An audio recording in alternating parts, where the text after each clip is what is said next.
So the car's still in the garage as of now, and I'm in Wisconsin, so it's still snowing and it's still the winter season.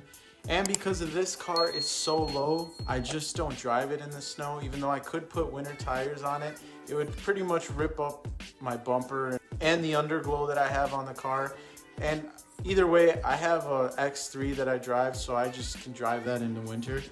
Anyways, I wanted to make a video on 5 things that you may not know about the Z4, and also that could be useful to know for new Z4 owners on the E89 model. I'm still working on rebuilding my Style 42s. So the car is still on jack stands. However, I still have the original wheels. So as you see, so that's why this whole mess is here. But let's start with number 1. So number 1 is going to be the trunk emblem.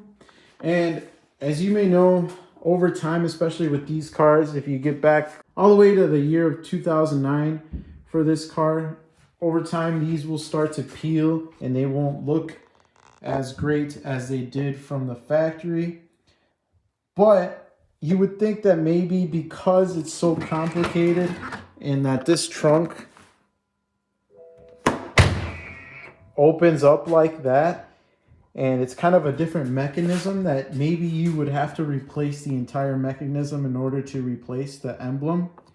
But that is not the case. You can actually peel this emblem off just like all the others and replace it with a different emblem.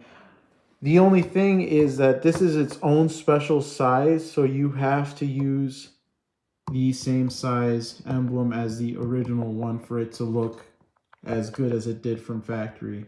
I will link in the description below and let you guys know the exact size to order, and I can also link a video of someone else doing this in case you want to see how. So for number 2, it's not going to be MHD, and I'm not going to talk about MHD because a lot of you already know all about MHD and there are tons of videos on that. So if you're getting into the BMW E chassis, you already know all the options that come with MHD. But one thing that you may not know about and can be a huge headache for those of you with the DCT transmission, especially in the Z series, if you notice and you launch the car and try to do a drag race at the appropriate time at a drag event, you know what I'm saying, you'll know that with this car, even in the Sport Plus mode with traction control off, so all of the right settings, the car will still short shift to protect the transmission and won't allow you to shift at the full capacity that the car or the transmission can. So in order to solve that, you can actually use INPA or INPA and download the M4 GTS transmission tune from a laptop to the car so that you get the full power of the transmission. Another company that can do it, if you don't want to go the long route of doing the M4 GTS route, is XHP, and I can link them down below. So for a $425, you can get the maps and the tune accessibility to use a MHD universal adapter and get the transmission tuned so that you can use the transmission to its full potential.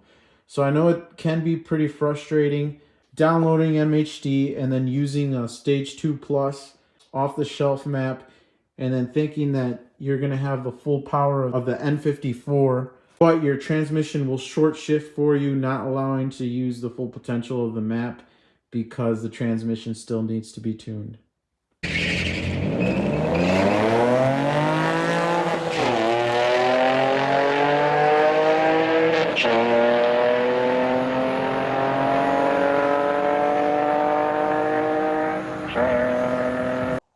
Number 3 is gonna have to be the convertible top, and with the convertible top, you actually have the option through, again, the INPA or INPA software through a laptop to actually be able to bring down the hardtop while you are moving. So you won't necessarily have to be in park, and it's free of charge as long as you have INPA through a laptop. You can code the top to fold back and go into your trunk while you're going at a rate of 35 miles per hour or less.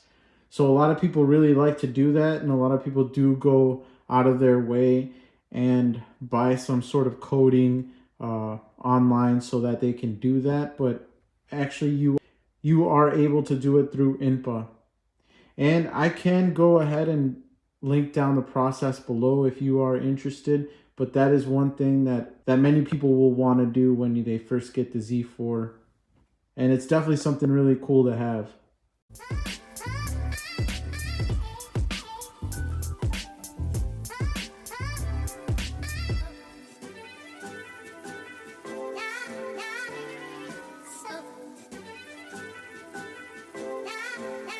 All right, so 4 is actually pretty funny because it took me a while to realize that there are actually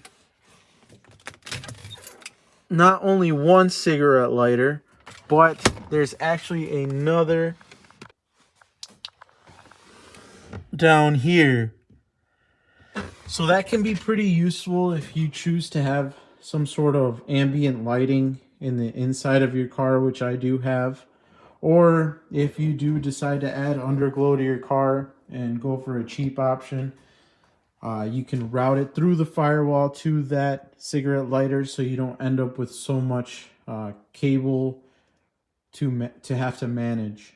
So number 5 is going to be pretty simple, just like number 4, but it is really convenient to know, and it's a little quirk that the Z4 has, and that is that these little pockets on the door card, well, they're actually not so little, they're actually pretty long.